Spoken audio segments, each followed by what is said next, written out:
Maintenant qu'on a compris ça, Kabila a-t-il pacifié la RDC par sa seule volonté? Voilà, c'est une question. Hein. Kabila a réunifié la RDC.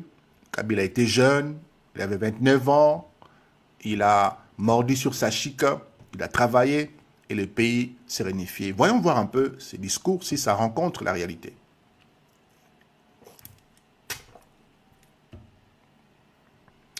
Les amis, commençons par l'accord de Lusaka. Nous devons descendre en bas, d'accord? L'histoire va nous révéler certaines choses. Pour comprendre le processus de pacification de la RDC, il va falloir remonter à l'accord de cessez-le-feu de Lukasa, signé le 10 juillet 1999. Cet accord est le premier cadre de paix de la Deuxième Guerre du Congo, 1998-2003. Il a été signé par l'Angola, la RDC, la Namibie, le Rwanda, l'Ouganda et le Zimbabwe, puis par Jean-Pierre Mbemba, MLC, et des membres fondateurs du RCD. Les amis, le médiateur de cet accord, vous avez l'Union africaine, l'ONU et la SADC. Bonjour mon ami Eden Desprez, président évidemment zambien Frédéric Chiluba, et était des médiateurs. Le terme principal, cessez-le-feu, interdiction de mouvements militaires, respect des droits humains, libération de prisonniers, déploiement d'une force de maintien de paix de l'ONU. Mais l'accord de Lukasa n'a pas mis fin à la guerre. Les combats ont continué, les Rwandais et l'Ouganda sont restés dans les territoires congolais. L'accord n'a pas réglé la question politique fondamentale, le partage du pouvoir à Kinshasa. C'était ça la question. Et puis vient l'accord de Sun City, avril 2022. La question, est-ce que Kabila a réunifié la RDC par sa seule volonté? Nous voulons tenter d'y répondre. Parce que souvent, les défenseurs de Kabila disent, Kabila était jeune, 29 ans, 27 ans, il a réunifié la RDC, il a créé les institutions, et donc il faut les louer. Il faut évidemment la censer. Le dialogue intercongolais s'ouvre à Sun City, en Afrique du Sud, en février 2002. Il réunit 362 délégués représentant 5 composantes, gouvernement, MLC, RCD, opposition politique non armée et société civile. C'est 5 entités.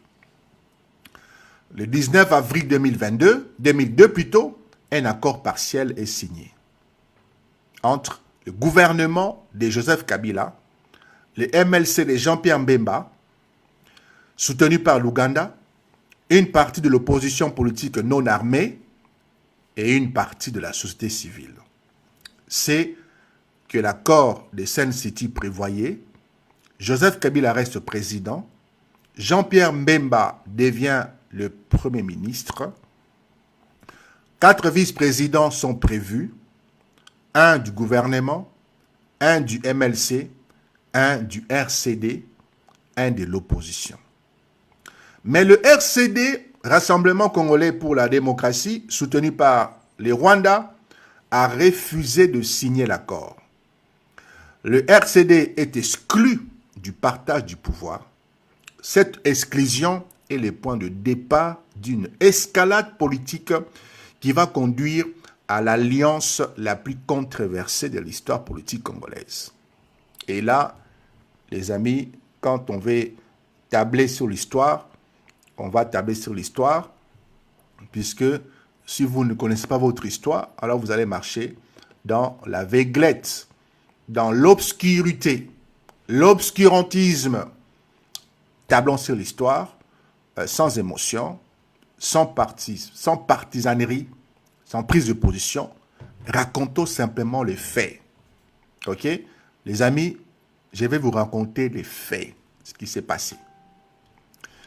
Il y a ce qu'on appelle ici l'alliance UDPS et RCD. OK?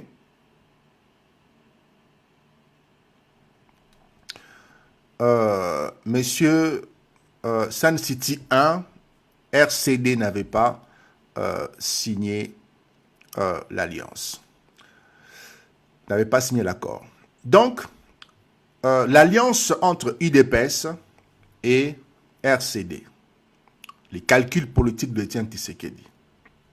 Son calcul exclu de l'accord de Sun City 1, le RCD cherche des alliés pour briser son isolement et faire pression sur la communauté internationale. Alors le RCD va se tourner vers l'UDPS. C'est ça l'histoire, les amis. Hein? Ça ne change pas, ce que nous vivons aujourd'hui, mais c'est ça l'histoire. Il se tourne vers l'UDPS de Etienne Tshisekedi, le principal parti d'opposition non armé du pays. Le 26 avril 2002, l'alliance est officiellement scellée. Elle s'appelle l'Alliance pour la sauvegarde du dialogue intercongolais, le ASD, et est présidée par Etienne Tshisekedi, évidemment. L'ASD réunit l'UDPS, le Dynamique pour une transition neutre, le DPTN, le mouvement le mombiste progressiste, le MLP, les conseils de l'opposition congolaise externe de l'Amérique du Nord, les COCEAN, et les rassemblements pour une nouvelle société, le RNS. Le RCD, bien que parti prenant, n'est pas formellement membre de l'ASD, mais il en est le principal soutien militaire et politique. Les amis, quel est l'objectif de cette alliance? Faire pression sur le gouvernement Kabila et le MLC pour qu'ils reviennent à la table des négociations et inclure le RCD dans le partage du pouvoir. Le RCD menace explicitement la partition du pays si ces conditions ne sont pas satisfaites. Alors, pourquoi Tshisekedi s'allie-t-il avec le RCD? Plusieurs raisons sont avancées. 1. La rivalité personnelle avec Kabila. Tshisekedi considère Joseph Kabila comme un usurpateur. Il estime que la légitimité lui revient en tant que leader historique de l'opposition à Mobutu. Deuxième raison, la conviction sincère que Kabila et Mbemba veulent accaparer les pouvoirs. Tshisekedi qualifie l'accord Kabila-Mbemba de haute trahison et de manifestation grave d'irresponsabilité politique. Troisième raison, l'illusion que le RCD est un mouvement congolais. Tshisekedi et ses proches pensent que le RCD est un mouvement de libération congolais. Il faut vous mettre dans les contextes du temps. Mettez-vous dans les contextes du temps. Mobutu tombe, chassé par la population. Le Rwanda arrive pour chasser les Hutus à la frontière, soutenu par l'Ouganda, le Burundi et l'Angola. Tous veulent le départ de Mobutu. Et donc, tous les Congolais ont applaudi le Rwanda, l'Ouganda, parce que ces pays sont venus pour soutenir Laurent Désiré Kabila pour chasser les dictateurs. Donc, à l'époque, dans l'esprit des Congolais, le Rwanda n'est pas un agresseur. À l'époque, dans l'esprit de tous les Congolais, ils ont applaudi les Rwandais parce que le Rwanda a aidé à chasser Mobutu. Donc, il faut vous mettre dans le contexte historique pour ne pas commencer à divaguer et à raconter des fumisteries. Donc, restez dans le contexte historique, dans le climat politique, géopolitique, etc. Et c'est dans ces climats politiques et géopolitiques que Etienne Tshisekedi va s'allier, évidemment, au RCD. Chers amis, maintenant, euh, l'illusion, comme je vous ai dit, l'illusion que le RCD est un mouvement de libération, puisque le pays a été libéré, Mobutu fut chassé, mais Félix comprend vite fait que Kabila veut s'accaparer du pouvoir, lui et le MLC donc, de Jean-Pierre Mbemba. Les amis, vous comprenez par là qu'ils ignorent, ils ont ignoré, ils ne savaient pas, nous sommes dans les contextes historiques, que le RCD avait un projet avec le Rwanda et que son secrétaire général, Azérès Robert, un Tutsi d'origine rwandaise. En réalité, Tshisekedi a commis une erreur politique majeure. Si on doit le penser aujourd'hui, si on s'estirpe du contexte de l'époque où tous nous voulons que Mobutu part, les Rwandais viennent en sauveur avec l'Angola, Ouganda, Burundi. Et si nous sortons de ces contextes géopolitiques de l'époque, aujourd'hui, on va condamner évidemment Tshisekedi. On va les condamner forcément. On dira que c'est lui, mais suivons un peu. En réalité, Tshisekedi a commis une erreur politique majeure, puisqu'il a légitimé un mouvement rebelle soutenu par une puissance étrangère, lui offrant une caution morale et politique dont il avait désespérément besoin. Sans l'UDPS, le RCD était un mouvement rebelle, isolé, soutenu par les Rwandais, mais sans représentativité politique à l'intérieur du pays. Avec l'UDPS, le RCD devient un interlocuteur politique incontournable. Maintenant, une fois qu'on a fait asseoir cet élément, il faudra maintenant regarder froidement qui était en face de nous. Qui était en face de nous? Le RCD ne cache pas ses intentions.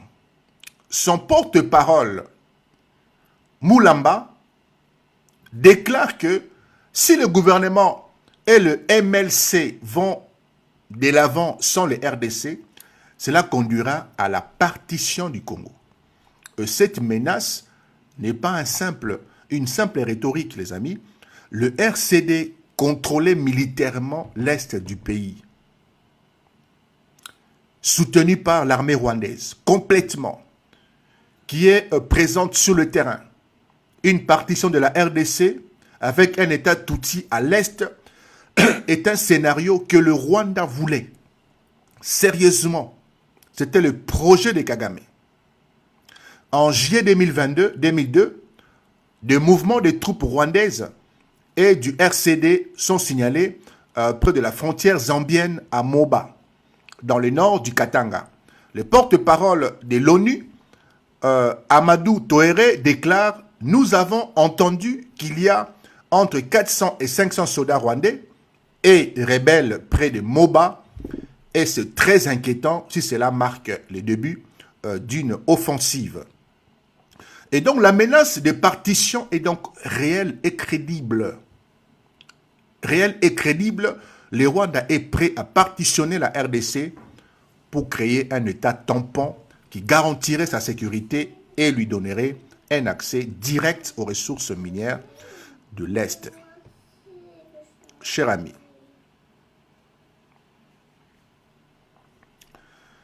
et puis vient l'accord global et inclusif de Pretoria. Camarade Maître Ben Sakata, je pense que vous prétendez avoir beaucoup des éléments cognitifs, mais à la lumière de ce que vous imprimez, je doute fort de votre intégrité. Je doute très fort. Vous prétendez beaucoup de choses, mais quand on vous lit, on comprend que vous avez des déficits, vous avez vraiment des problèmes à résoudre. Donc soyez humble, écoutez l'histoire, puisque là, je ne suis pas en train d'encenser quiconque. Je suis en train de relater l'histoire de la RDC. Ok? Je ne parle pas de de l'IDPS en tant que parti fort du Congo. Je suis en train de retracer l'histoire pour que ceux qui ne connaissent pas le sachent. Donc, utilisez votre intelligence, cher monsieur maître, pour comprendre mes propos qui sont, je pense, intelligibles. Donc, je vous prie de ne pas chercher à jeter la confusion sur ces panels. Merci. Les amis, l'accord global et inclusif de Pretoria du 7 décembre 2002, la légitimité du RCD, et ça va faire plaisir à notre ami maître Ben Sakata. Et donc, sous la pression de la communauté internationale, menacée par la partition et confrontée à l'impuissance militaire, la RDC accepte un nouvel accord. Le 17 décembre 2002, l'accord global et inclusif est signé à Pretoria. Il inclut toutes les parties, y compris le RCD. Le format 1+4 est officialisé. Un président, Joseph Kabila, 4 vice-présidents, du gouvernement Yerodia Abdoulaye Ndombassi, un du RCD, Azeras Rouberois, Jean-Pierre Mbemba, un de l'opposition politique non armée, Arthur Goma. Les conséquences de cet accord sont massives. Le RCD est légitimé comme acteur politique congolais. Ses dirigeants, dont beaucoup sont des ressortissants rwandais, deviennent des cadres de l'État congolais. Azarias Rouberois, un Tutsi d'origine rwandaise, devient vice-président de la RDC, chargé évidemment ici de la sécurité. L'armée rwandaise qui avait occupé l'est du pays se retire officiellement, mais laisse derrière elle des réseaux d'influence et de relais locaux. La nationalité des Banyamulenge est reconnue. L'accord ouvre la voie à la reconnaissance des Tutsis comme citoyens à part entière, ce qui était une revendication centrale du RCD. C'est ça qu'ils ont revendiqué. Le prix à payer est lourd, évidemment. La RDC accepte de partager le pouvoir avec un mouvement qui est soutenu par une puissance étrangère et qui a menacé de partition le pays. La souveraineté congolaise est mise à mal, mais la partition a été tout simplement évitée. Chers amis, et dans ces cas-là, dans cette direction, l'IDPS, une responsabilité historique très lourde, et on peut nuancer, l'alliance IDPS-RCD est un tournant dans l'histoire de la RDC. Elle a des conséquences qui se font encore sentir aujourd'hui. Ce que Tshisekedi et l'IDPS ont fait, ils ont légitimé un mouvement rebelle soutenu par les Rwandais. J'ai déjà expliqué les contextes historiques et les contextes politiques, les contextes géopolitiques qui a conduit Tshisekedi à s'appuyer sur le RCD parce que Rwanda avait apporté sa libération selon la conscience collective. Le Rwanda était un libérateur, l'Ouganda fut un libérateur, etc. Et donc dans la conscience collective, on disait merci au Rwanda. La seule personne qui voyait la chose arriver, c'était évidemment les gens de l'Est qui connaissaient les velléités. Les gens de l'Est, le Maï-Maï, connaissaient que là, nous avons des infiltrés, nous avons identifié un monde qui a toujours voulu s'apprendre à nos terres, à nos richesses.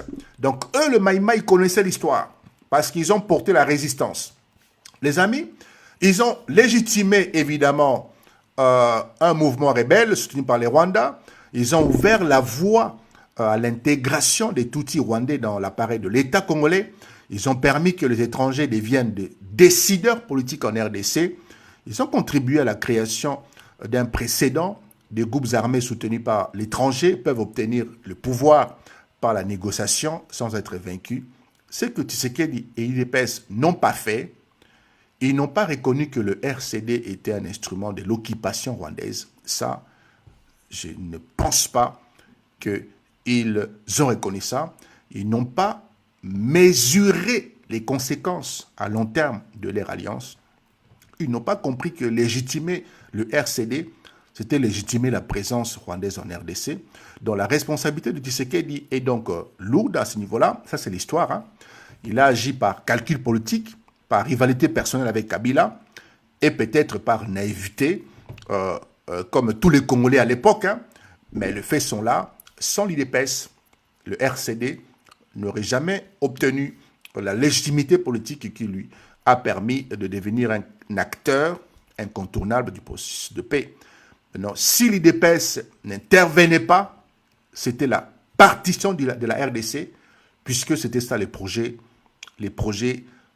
du Rwanda. C'était la partition, ou alors nous occupons des postes. Les amis, les conséquences, les Banyamulenge, les 1-23 et les guerres d'aujourd'hui, l'accord global et inclusif de 2002 a ouvert la voie à la reconnaissance des Banyamulenge comme citoyens congolais. En soi, cette reconnaissance n'est pas problématique. Les Banyamulenge, évidemment, se sont toujours plaints, se sont toujours affichés comme étant marginalisés. Les personnes dont on a octroyé la nationalité et puis récupérée par la suite. Le problème, c'est que cette reconnaissance a été instrumentalisée par les Rwandais et par le RCD pour justifier l'ingérence étrangère. Et donc, comme conséquence, 2003 à 2008, les anciens rebelles du RCD ont intégré dans l'armée nationale. Brassage, cette intégration est mal conduite. Les commandants du RCD conservaient leur influence et leur réseau.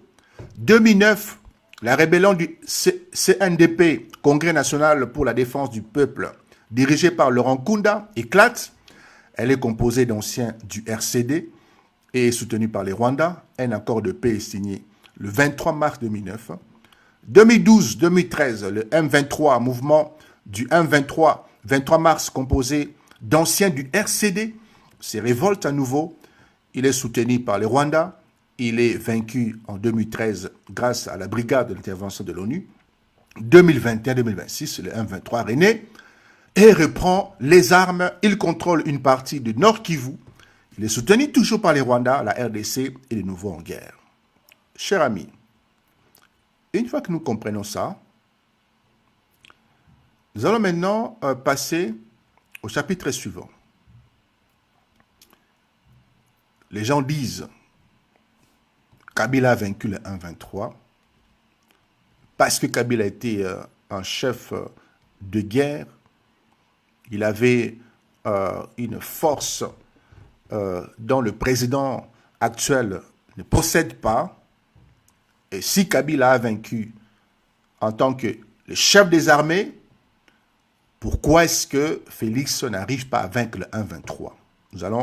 C'est un débat, nous allons tenter de jeter un peu de la nuance dans cette histoire. Kabila a vaincu le 1-23.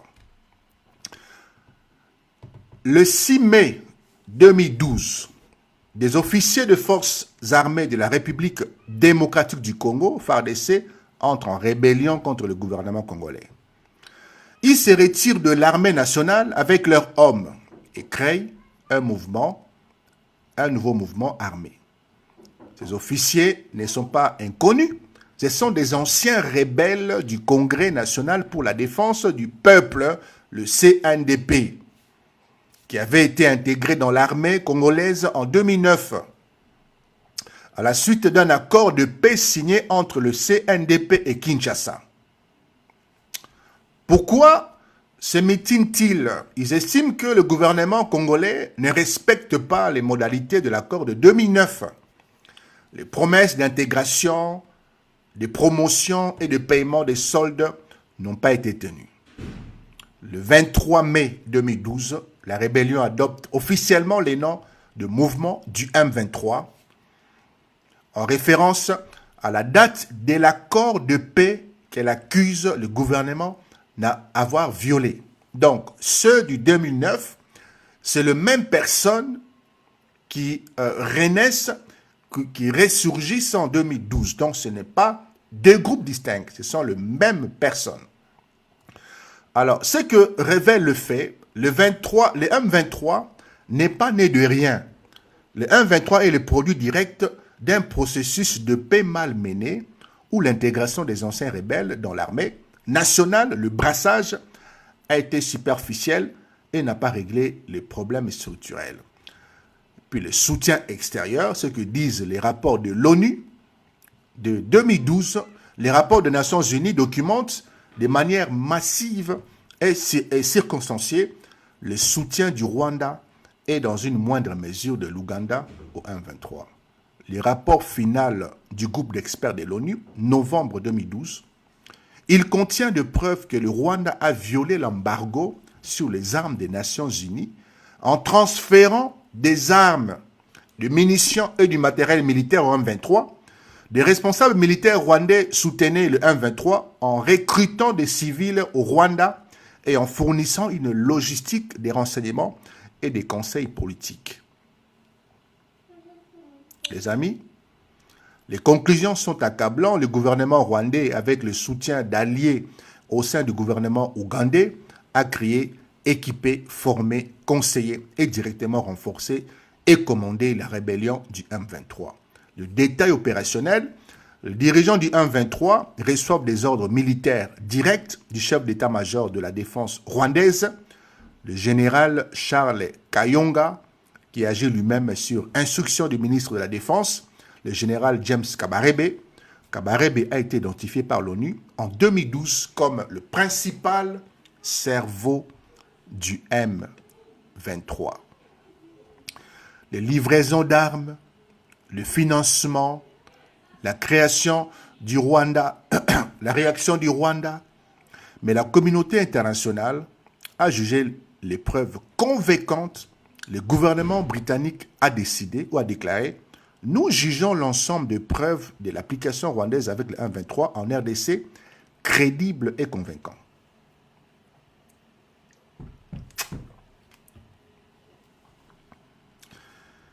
Le 20 novembre 2012, les rebelles du M23 prennent le contrôle de Goma, la capitale provinciale du Nord Kivu. L'armée congolaise s'effondre. Le FARDC qui était censé protéger la ville se replie en désordre vers le sud, sans opposer une résistance significative. Nous sommes en 2012. Une rébellion qui n'existait que depuis 6 mois parvient à prendre une ville d'1 million d'habitants face à une armée nationale qui compte officiellement des centaines de milliers de soldats. La MONUSCO, et il y a une réaction par là, la mission de maintien de la paix des Nations Unies est sévèrement critiquée pour son incapacité à empêcher la prise de la ville. Les casques bleus sont accusés d'être passifs face à l'avancée des rebelles. L'armée congolaise, ça c'est la leçon du jour, malgré le brassage et les années de réformes, n'est toujours pas capable de défendre le territoire national face à une rébellion soutenue par une puissance étrangère. Nous sommes en 2012. Et face évidemment à cette humiliation, à l'humiliation de Goma et à l'échec de l'armée congolaise, le Conseil de sécurité des Nations Unies prend une décision sans précédent.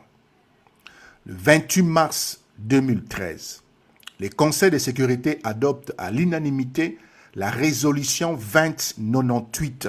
Ce que prévoit la résolution, elle crée une brigade d'intervention au sein de la MONUSCO. La brigade est composée de 3 bataillons d'infanterie, 1 bataillon d'artillerie et une compagnie de forces spéciales et de reconnaissance. Sa mission est de mener des opérations offensives pour neutraliser et désarmer les groupes armés. Je donne la résolution 2098 pour ceux qui doutent et pour ceux qui disent que Kabila a vaincu à lui seul les groupes armés, le M23. Alors pourquoi cette résolution est-elle historique? c'est la première fois dans l'histoire des Nations Unies qu'une force de maintien de la paix se voit confier un mandat offensif. Jusqu'alors, les casques bleus n'avaient le droit d'utiliser la force qu'en légitime défense. Avec la résolution 2098, ils deviennent une force de combat autorisée à prendre l'initiative des opérations. Les amis, la composition de la brigade, elle est composée des soldats sud-africains, des soldats tanzaniens et malawites, bien armés et appuyés par des hélicoptères. Le choix stratégique, comme l'explique le professeur Dirk Salomon de l'Université Columbia, les conseils de sécurité a fait preuve d'une grande intelligence stratégique à l'époque. Le conseil de sécurité a dit « Mettons le Sud-Africain, des Tanzaniens et des Malawi au sein de cette brigade. S'ils commencent à combattre le M23 et que le Rwanda et l'Ouganda appuient le M23, ce sera alors une guerre régionale. Donc, l'avertissement a été essentiellement de déployer des Sud-Africains et des Malawi et on ne plaisante pas avec eux. C'était la stratégie.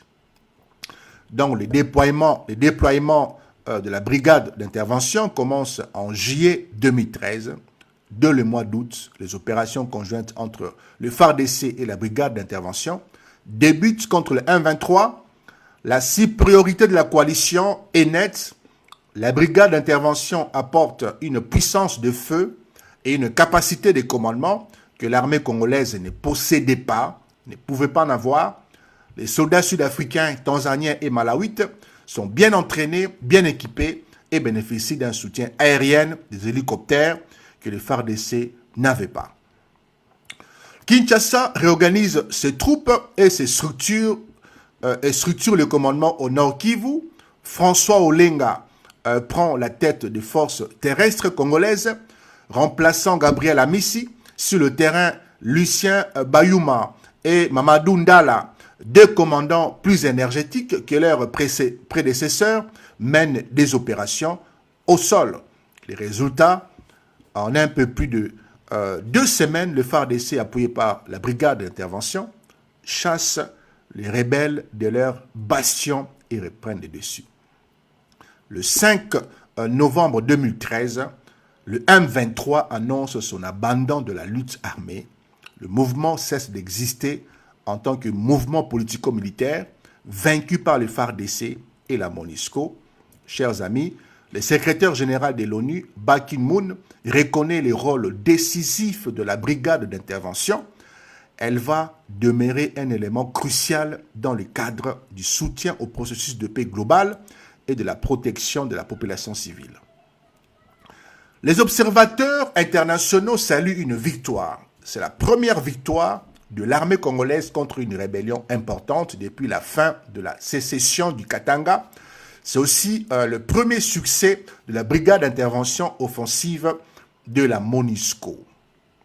Les amis, ce que les faits disent du rôle du Kabila, ce n'est pas de la fumisterie, ce n'est pas de la fumée d'écran. Kabila a vaincu le M23, c'est vrai partiellement. Le M23 a été vaincu par une coalition. Le FARDC, sous le commandement de Kabila, et la brigade d'intervention de l'ONU. Sans la brigade, l'armée congolaise n'aurait jamais pu vaincre le M23 en 2013. L'armée congolaise a fait le travail, c'est complètement faux. Le FARDC s'était effondré à Goma en 2012. En 2013, elles ont combattu aux côtés de la brigade, mais c'est la brigade qui a apporté la puissance de feu et le soutien aérien décisif. Kabila a choisi la brigade d'intervention. C'est faux, ce n'est pas Kabila. La brigade a été créée par la résolution 2098 du Conseil de sécurité de l'ONU. Kabila n'a pas choisi ces mécanismes. Il en a été le bénéficiaire. La victoire sur le M23 est une victoire congolaise partiellement. C'est une victoire congolo-onusienne. Les soldats congolais ont évidemment combattu, mais ils n'auraient pas gagné sans l'appui officiel, offensive, évidemment, de la brigade. Et une fois qu'on a compris ça, parlons maintenant de l'accord de Nairobi en décembre 2013. Une paix sous caution. Après la défaite militaire du M23, des négociations s'ouvrent à Kampala puis à Nairobi. Ça, je pense qu'il faut le savoir.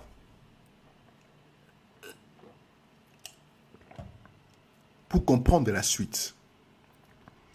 Le 12 décembre 2013, le gouvernement congolais et les M23 signent un accord à Nairobi. Après la défaite du M23, il y a un accord qui a été signé à Nairobi. Chers amis, voici le terme de l'accord. Le M23 renonce à la rébellion.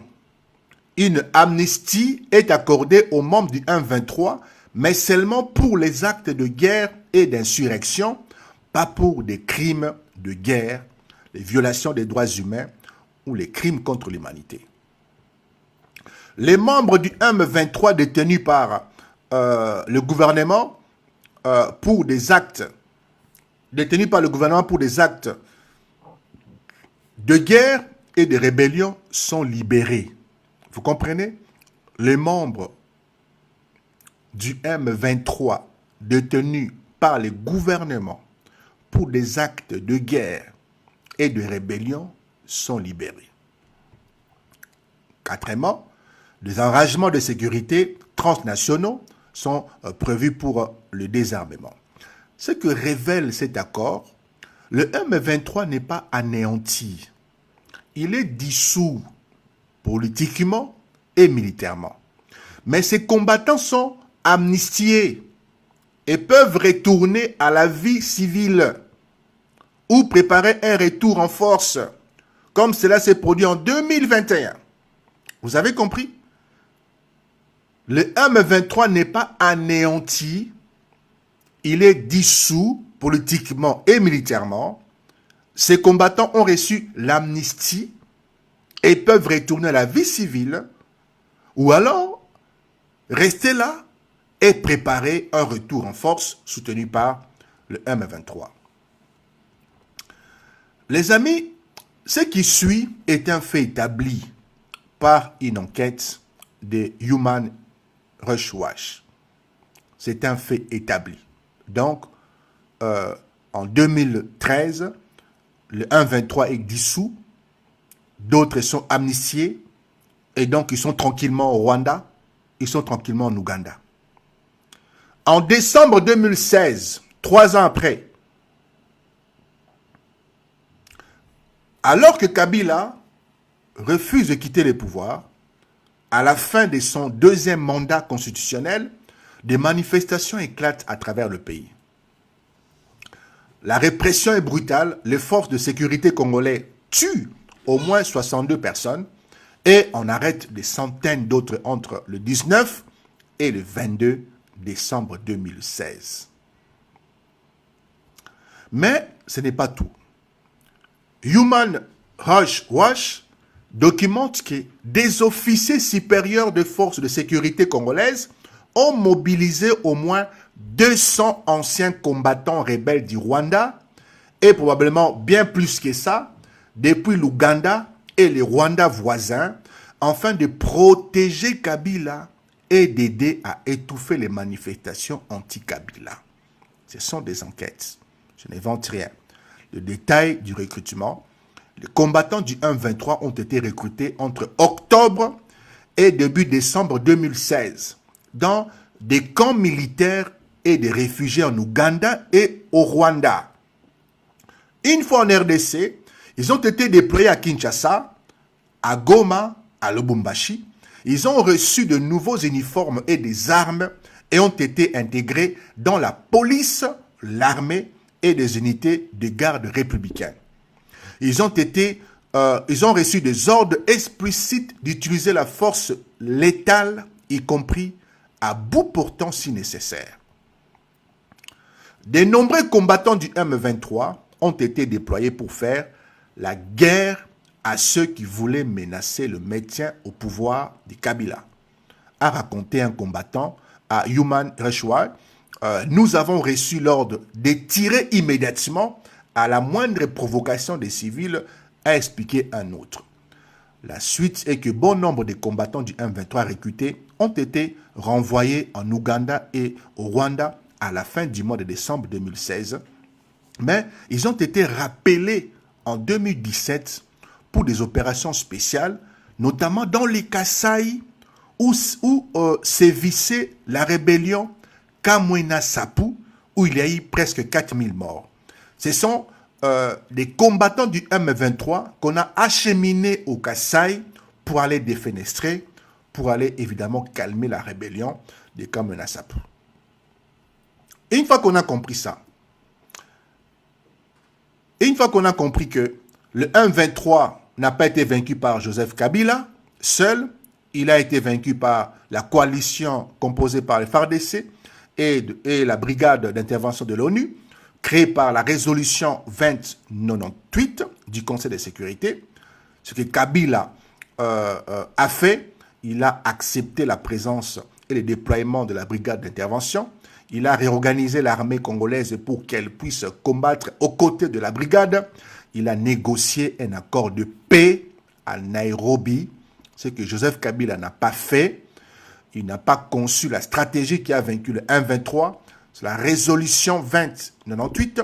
Il n'a pas fourni la puissance de feu ou le soutien aérien décisif. C'est la brigade. Il n'a pas vaincu le M23 par la seule force de FARDC. Elle s'était effondrée à Goma en 2012. Et donc, la contradiction de Kabila, le même homme qui a bénéficié de l'aide de l'ONU pour vaincre le M23 en 2013, en 2016, sont recrutés, on a recruté des ex-combattants du M23 pour réprimer les manifestations contre son maintien au pouvoir. Human Rights Watch a documenté ces faits de manière irréfutable. Les anciens rebelles qui étaient les ennemis de l'État en 2013 sont devenus des gardes du corps du président en 2016. Vous comprenez maintenant les rapprochements quand Kabila peut aller se promener facilement à Goma en 2025. Vous comprenez facilement qu'il y a une relation qui date pas seulement d'aujourd'hui, mais des relations qui datent de très longtemps. La leçon pour la RDC, la victoire sur le M23 en 2013 n'a pas résolu le problème. Les problèmes de fond. L'armée congolaise reste fragile, le Rwanda continue de soutenir les groupes armés dans l'Est et les ex-combattants du M23, loin d'être réintégrés durablement, sont devenus des instruments de répression politique entre les mains de Joseph Kabila en 2016-2017. Chers amis, une fois qu'on a compris ça, nous passons maintenant au 6e chapitre. L'armée congolaise. Luvunu Rita Mutombo. Je vous donne deux clés qui peuvent vous aider à faire vos propres recherches. Je vous donne des dates, je vous donne des numéros des dossiers, je vous donne des résolutions, mais je vous donne des entités qui ont mené ces enquêtes. Vous pouvez vous-même aller sur Google et taper les noms de ces différentes entités qui ont mené des enquêtes. Juste poser la question, est-ce que cette organisation, cette entité, a-t-elle mené des enquêtes sur un retour de M23 sous l'égide, sous le commandement de Kabila en 2016, en 2017? C'est simple, mon ami. Vous pouvez le faire tout de suite là et revenir me contredire. C'est simple, puisque je ne m'appuie pas sur des opinions personnelles, je m'appuie sur des faits documentés. C'est pour vous aider que je donne ces éléments. Je ne suis pas là pour manipuler. Je ne suis pas là pour orienter les pensées. Je suis là pour vous apporter des clés, pour vous amener à vous de faire vos recherches propres. Je ne suis pas un tshisekidiste ou un kabiliste ou qui que ce soit.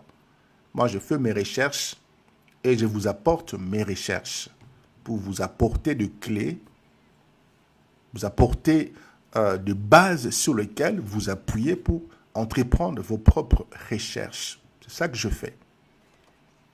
Ok, donc dire Luvunu, ça veut dire quoi, Luvunu? Ça traduit quoi? Je ne sais pas. Les amis, sous Joseph Kabila, l'armée congolaise s'est-elle renforcée ou l'armée congolaise s'est-elle affaiblie? La question est posée. Félix Tshisekedi a-t-il vraiment la volonté politique de réformer l'armée? On se pose la question. Pourquoi l'armée congolaise ne peut-elle pas vaincre le M23 seul encore aujourd'hui? C'est une question qu'on se pose. Mais avant de répondre, avant de continuer, vous nous veut dire mensonge, d'accord. Donc c'est un mensonge que je vous raconte ici. En fait, je suis le dernier des menteurs. Je viens là devant vous pour vous raconter des mensonges. Donc je passe mon temps ici, au lieu de manger des biscuits, de manger des Kellogg's, de jouer avec mes enfants, de regarder la télé. En fait, moi, j'ai une mission, c'est de venir à vous et vous raconter des mensonges. Donc, j'ai que ça à faire, à construire toute une mission pour vous raconter des mensonges. C'est ça, n'est-ce pas? Je suis là pour ça, pour vous raconter des mensonges, puisque je gagne beaucoup d'argent en faisant ça. Les amis, en 2021, en 2001, lorsque Joseph Kabila accède au pouvoir, l'armée congolaise n'existait, pour ainsi dire, plus, n'existait pas. Les forces armées zaïroises se sont effondrées en 1996-1997 face à l'avancée de l'AFDL soutenue par le Rwanda et l'Ouganda. À cela s'ajoute la deuxième guerre du Congo, 98-2003, qui achève de disloquer ce qui restait de l'armée nationale congolaise. Donc, des effectifs, s'il faut bien dire les choses, Joseph Kabila, l'armée reste structurellement fragile quand il reçoit les manettes ou les bâtons de commandement. Des effectifs gonflés artificiellement entre 130 000 et 350 000 hommes selon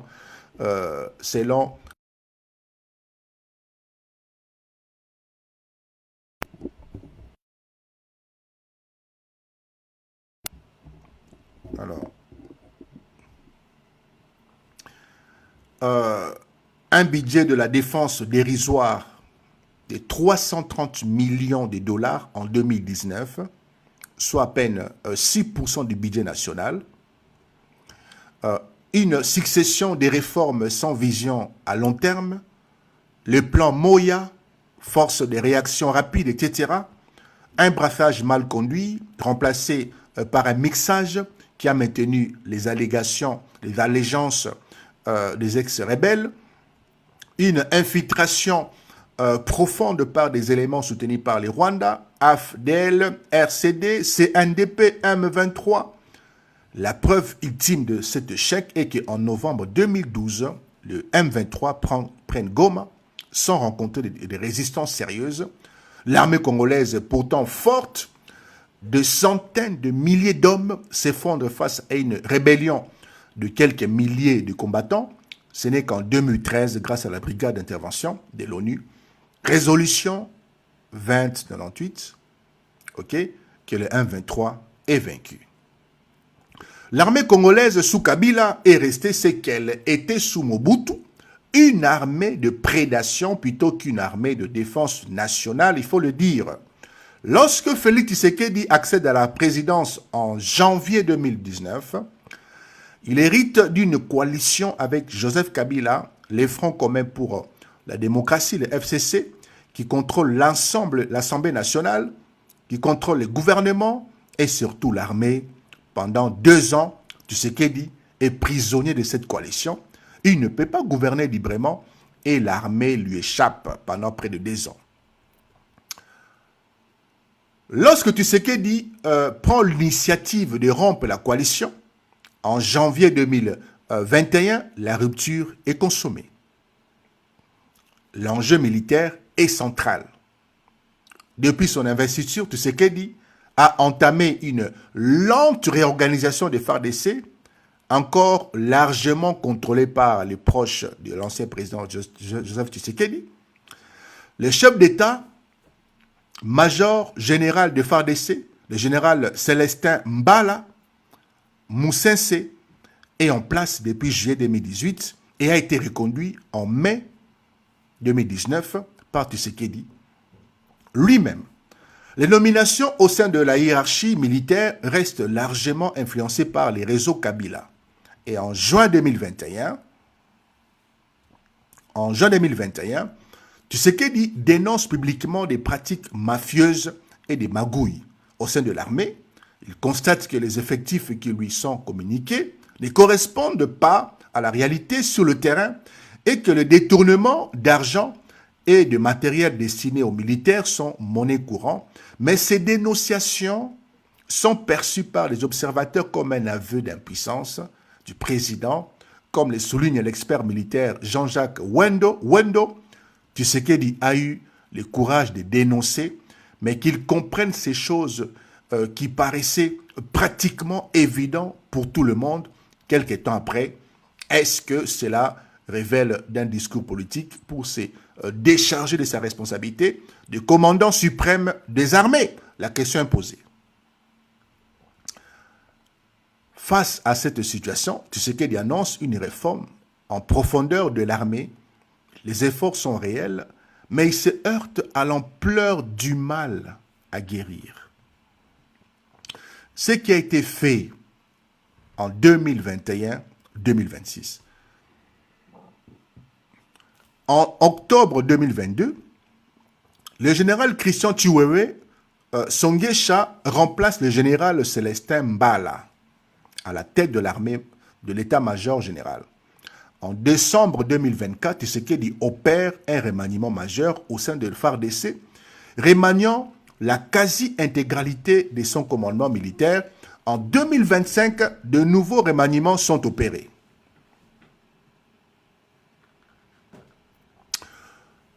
Augmentation massive du budget de la défense de 330 millions de dollars en 2019, donc 6% du budget. Le budget de la défense passe environ à 4 milliards 200 millions américains en 2026, soit près de 30% du budget national. En 7 ans, le budget de la défense a été multiplié par plus de 12. Et puis l'augmentation des effectifs.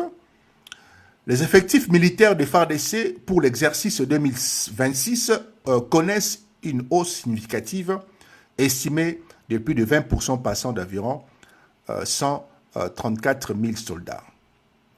Tshisekedi annonce en décembre 2025 des mesures incluant l'amélioration des conditions de vie des soldats et les renforcements de la discipline. Des conseils militaires sont discrètement déployés pour épauler la RDC dans la réforme de chaîne de commandement et l'alignement aux standards internationaux. Ce qui n'a pas été fait ou reste insuffisant, cher ami, une loi de programmation militaire n'a pas encore été votée, alors qu'elle est essentielle pour lever un budget conséquent et moderniser l'armée. Le recensement biométrique de militaires reste partiel. La formation qualitative de cadres militaires est encore insuffisante. Ce n'est pas encore vraiment suffisant.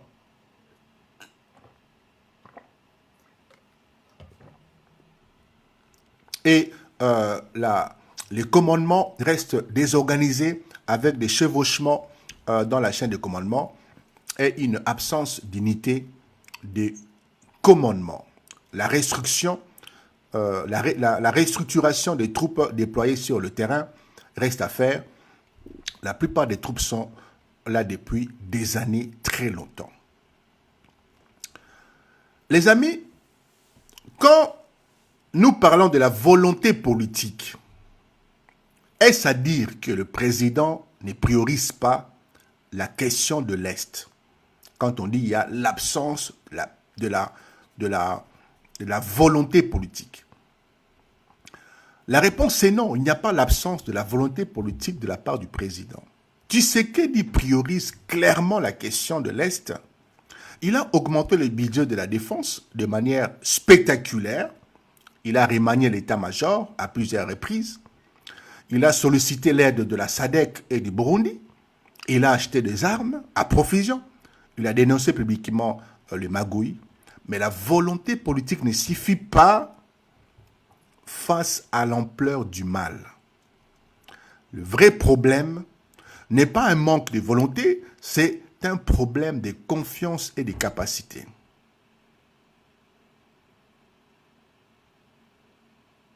Chers amis, Tshisekedi ne sait plus à qui faire confiance. Comme le souligne l'utilisateur, dans beaucoup d'autres éléments que je citais un peu plus haut, les utilisateurs de TikTok, je dirais même des influenceurs, etc., ne regardez pas de la même manière que certaines personnes, et moi y compris, nous regardons la situation. Les amis, Félix n'est pas un militaire. Il ne sait plus à qui s'est confié, car tous se trahissent. Du sommet de la chaîne de commandement au caporal, tous sont trahis. Chiwewe a été tout simplement défenestré. La trahison de la chaîne donc de A à Z. C'est une réalité brutale. L'armée congolaise a été infiltrée pendant 30 ans par des éléments soutenus par le Rwanda. Les cadres militaires ont été nommés sous Kabila. Les réseaux de corruption et les loyalismes personnels sont profondément enracinés. Tshisekedi est confronté à un dilemme insoluble. S'il garde les généraux en place, il perpétue le système corrompu et infiltré. S'il les limoge, il lui risque de déclencher de mutineries ou de perdre le contrôle de l'armée. Les remaniements successifs que nous avons vécus tout à l'heure, 2022, 2024, 2025, montrent qu'il tente de remplacer les cadres compromis, mais il faut 2 années, chers amis, pour démanteler un système d'infiltration et de corruption qui a évidemment 30 ans. Ce n'est pas aussi facile. L'ampleur de l'héritage Kabila, un système pourri jusqu'à la moelle, les amis, c'est exactement le problème ici. L'armée congolaise n'a pas seulement besoin d'argent, l'armée congolaise a besoin d'une refonte culturelle et institutionnelle. Il faut former une nouvelle génération d'officiers loyaux à la nation, pas à un clan. Il va falloir éliminer les réseaux de corruption qui gangrènent l'institution. Il faut changer les mentalités. Une armée qui protège les civils, pas une armée qui pille les civils. Il va falloir restaurer la confiance entre les soldats et leur hiérarchie. Cela prend du temps, les amis, au moins une décennie. Tshisekedi n'est au pouvoir que depuis 2019 et il n'a effectivement pris le contrôle de l'armée qu'à partir de 2021, fin 2021, en 4 ans, 2021, 2026, on ne peut pas réformer une armée infiltrée depuis 30 ans. Il faut l'entendre, il faut l'imprimer, il faut les comprendre, il faut avoir le bon sens, il faut être intellectuellement honnête, il faut être rationnel. Les amis, il faut être tout simplement catholique, d'accord, au sens figuré du terme, pour comprendre qu'il est impossible, en 4 ans, de réformer, de nettoyer, de quoi? De reprogrammer les logiciels mentaux de militaires longtemps conditionnés au trafic, longtemps conditionnés au vol, au pillage, de faire d'eux, en 4 ans, des hommes honnêtes, d'échanger leur mentalité, leur paradigme. Vous ne le ferez pas. Ce n'est pas possible. C'est ça la rationalité. C'est ça être honnête. Et il ne faut pas dire ici, Félix, n'arrive pas à vaincre l'armée. Il est là depuis 8 ans. Qu'est-ce qu'il a fait? C'est malhonnête. C'est malhonnête de la part de ceux qui, évidemment, chantent ce genre de discours. C'est malhonnête.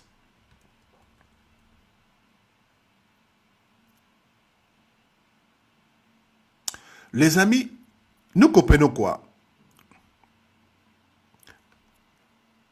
Il faut des conseils externes, parce qu'il n'y a plus de confiance en interne. Des conseils militaires étrangers sont discrètement déployés pour épauler la RDC dans la réforme de chaîne de commandement. La RDC a noué évidemment des relations, des coopérations militaires avec les Burundi, la SADC, l'Angola et d'autres pays de l'Occident comme les Américains, la Belgique et les Américains, etc. Mais ces conseils externes se heurtent au même problème. L'armée est infiltrée, corrompue, méfiante. Les réformes proposées par l'extérieur sont souvent sabotées de l'intérieur. La question n'est donc pas de savoir si Tshisekedi a la volonté politique. Il a la volonté politique. La question est de savoir s'il a le temps et les moyens de surmonter un héritage de 30 ans d'infiltration et de corruption. Les amis, nous comprenons que le 23 mars 2009, un accord de paix est signé entre le gouvernement congolais et le Congrès national pour la défense du peuple, le CNDP. Une rébellion, vous le savez maintenant, soutenue par le Rwanda. Cet accord prévoit l'intégration des combattants du CNDP dans l'armée congolaise. Mais cette intégration est un échec. Les anciens rebelles intégrés en bloc conservent leur structure, des commandements et de leur allégeance. En mai 2012, ces mêmes soldats se mutinent et créent le mouvement du 1-23, en référence à la date de l'accord de 2009. En novembre 2022, le 1-23 prend Goma. En 2013, ils sont défenestrés, ils sont chassés, comme je vous l'ai expliqué tout à l'heure. En novembre 2021, le 1-23 reprend les armes. Depuis 3 ans, les rebelles, appuyés par les Rwandais voisins, occupent une grande partie de l'est, du nord, du Kivu, et continuent de progresser. Environ 4000 soldats rwandais se trouveraient aux côtés du 1-23 sur le sol congolais, vous le savez. L'armée congolaise n'a jamais réussi à stopper l'avancée rebelle malgré l'appui des soldats de la force régionale de l'Afrique de l'Est, l'ASC, puis de l'Afrique australe, la SADC, de milices supplétives, les Wazalendo et le mercenaire privé. Pourquoi l'armée congolaise ne parvient-elle pas à vaincre le M23? C'est la question. L'expert militaire Jean-Jacques Wendo répond: je ne pense pas que les difficultés actuelles rencontrées par l'armée congolaise soient exclusivement dues à l'appui du Rwanda au M23. Les rapports de force sur le terrain, en termes de matériel brut et d'effectifs, est théoriquement plus largement favorable au FARDC par rapport à l'armée rwandaise, le RDF. Mais la faiblesse de FARDC est à la fois systémique, structurelle et fonctionnelle. Ce que je vous dis là, Kabarebe le sait très bien. Ce que je vous dis là, les Rwandais le savent. Manque de décision politique claire et cohérente, parce que, je vous ai expliqué plus haut, les généraux ont trahi, et donc la décision politique va s'appuyer sur des personnes fiables, des personnes dont on a la confiance, mais Félix se retrouve devant des personnes dont il ne fait pas confiance.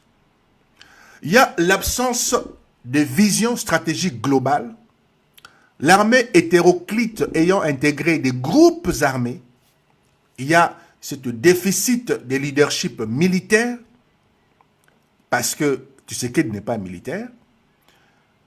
Commandement peu compétent, désorganisé, dysfonctionnel, déficit de formation des cadres de commandement, chevauchement dans la chaîne de commandement et l'absence d'unicité de commandement.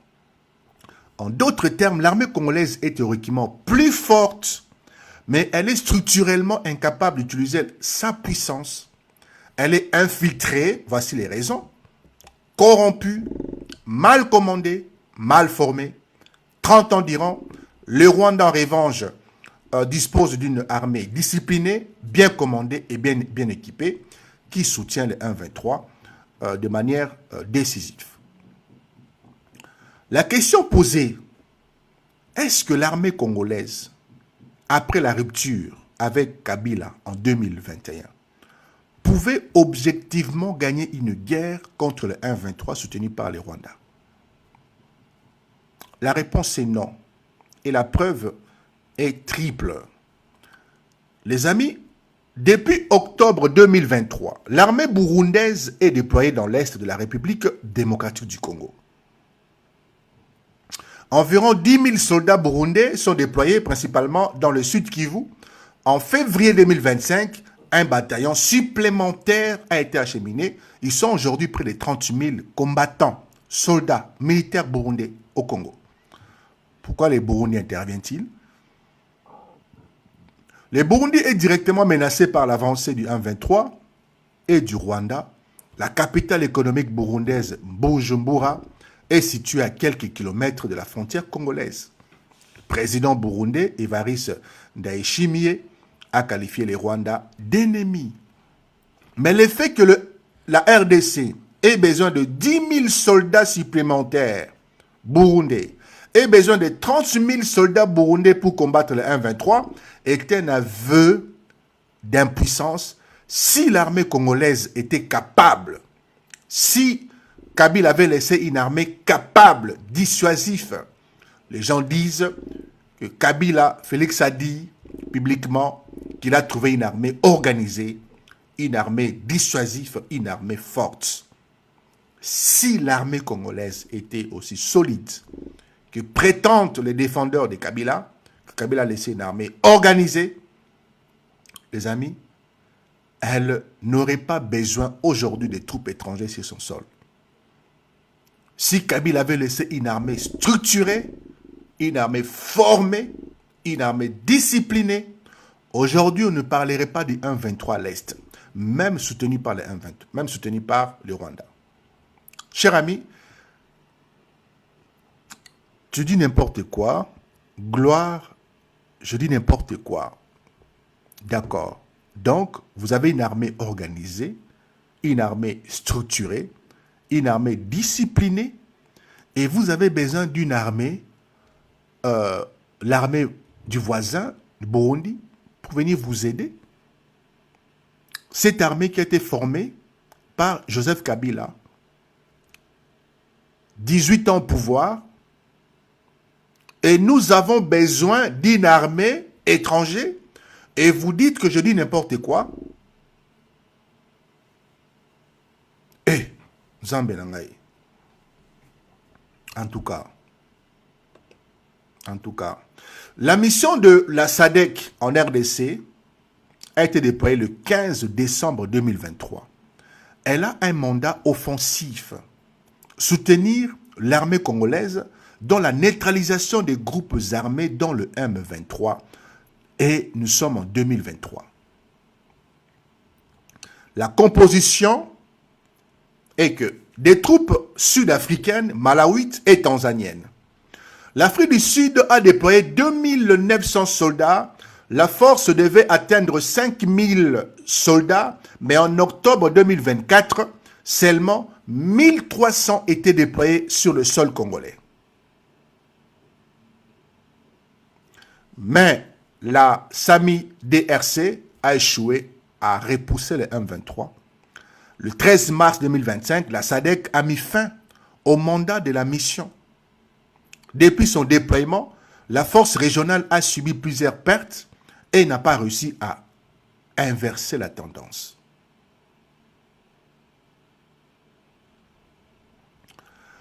Le constat est implacable. Même avec 10 000 soldats burundais et une force régionale de la SADC, l'armée congolaise ne parvient pas à vaincre le M23. Sans cette aide, la situation serait encore pire. Alors si Kabila a laissé une armée performante, une armée structurée, une armée disciplinée, pourquoi avions-nous besoin de la SADC? Pourquoi avions-nous besoin du Burundi? Pourquoi une armée, selon les documents, qui comptait 120 000 soldats? Chers amis, le défaite militaire se succède. Novembre 2012, le 1-23 prennent Goma. 2022-2023, le 1-23 progresse, prennent Bunagana, Kashanga, Rushiru, etc. Janvier 2025, le 1-23 entre dans Goma. Décembre 2025, une nouvelle offensive du 1-23 met en lumière la fragilité de la paix.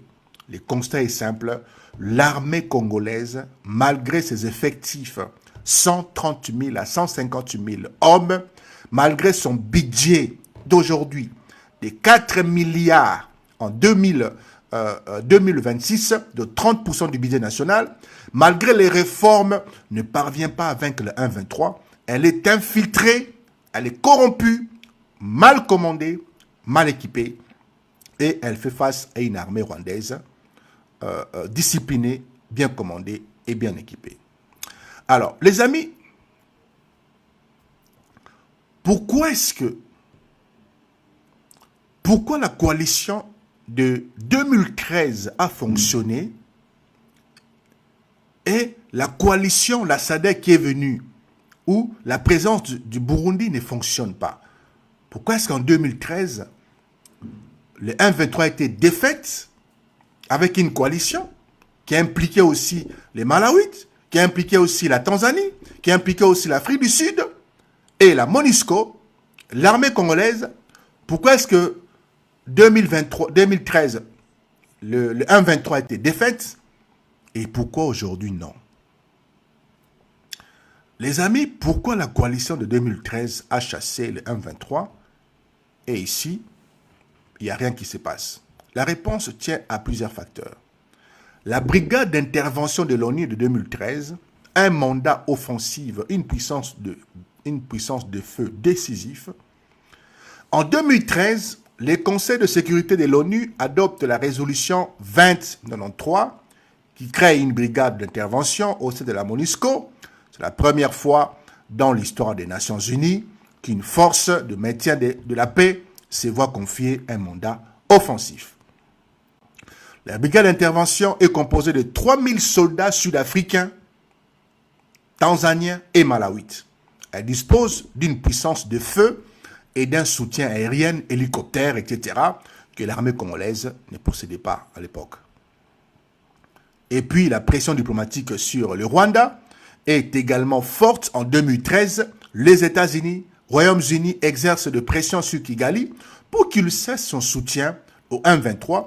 Comme l'explique le professeur Salomo, le Conseil de sécurité a fait preuve d'une grande intelligence stratégique, mettant le Sud-Africain, les Tanzaniens et les Malawites au sein de cette brigade. S'ils commencent à combattre le 1-23 et que le Rwanda et l'Ouganda appuient le 1-23, ce sera alors une guerre régionale. Donc l'avertissement a été essentiellement de déployer le Sud-Africain et le Malawi et on ne plaisante pas avec eux. Les résultats, c'est en un peu plus de 2 semaines, le FARDC, appuyé par le brigade d'intervention, chasse les rebelles de leur bastion. Le 5 novembre 2013, le 1-23 annonce son abandon de la lutte armée. Alors, nous sommes en 2023. Une force moins nombreuse et moins bien équipée. La brigade de 2013 comptait 3000 hommes bien équipés et bénéficiait d'un soutien aérien. La SAMI-DRC devait atteindre 5000 hommes. La SADC, si vous voulez. Mais non, On n'a déployé que 1300 en octobre 2024. Le M23 plus puissant, comme le souligne l'expert Stéphanie Walter, le M23 est aujourd'hui une force bien plus redoutable qu'en 2013. Il est mieux équipé, mieux entraîné et bénéficie d'un soutien rwandais plus massif. Une pression diplomatique affaiblie sur le Rwanda. En 2013, les États-Unis et les Occidentaux exerçaient une pression réelle sur Kigali. Aujourd'hui, il semble que d'autres alliés occidentaux ne rejoignent pas la pression que les Américains sont en train d'imprimer au niveau de Kagame, alors qu'à l'époque, c'était tout le monde, l'Union européenne, les Américains, le monde entier. Aujourd'hui, nous n'avons que les Américains. Il y a l'absence de soutien à cette pression venant de l'Union européenne.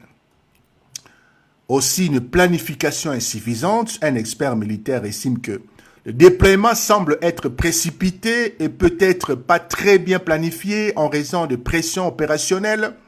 Les amis, une force sud-africaine sous-équipée, les experts militaires suggèrent que la Sud-Africaine National Défense Force, le noyau dur de la SADC, est techniquement mal équipé pour la mission en raison d'années de sous-financement. En résumé, la brigade 2013 a fonctionné parce qu'elle était plus puissante, mieux planifiée et soutenue par une pression diplomatique réelle, internationale, tout azimut. La SADC échoue aujourd'hui parce que est moins puissante, moins bien planifiée et confrontée à un M23 plus fort et à un Rwanda plus arrogant. Les amis, nous comprenons ces choses pour que nous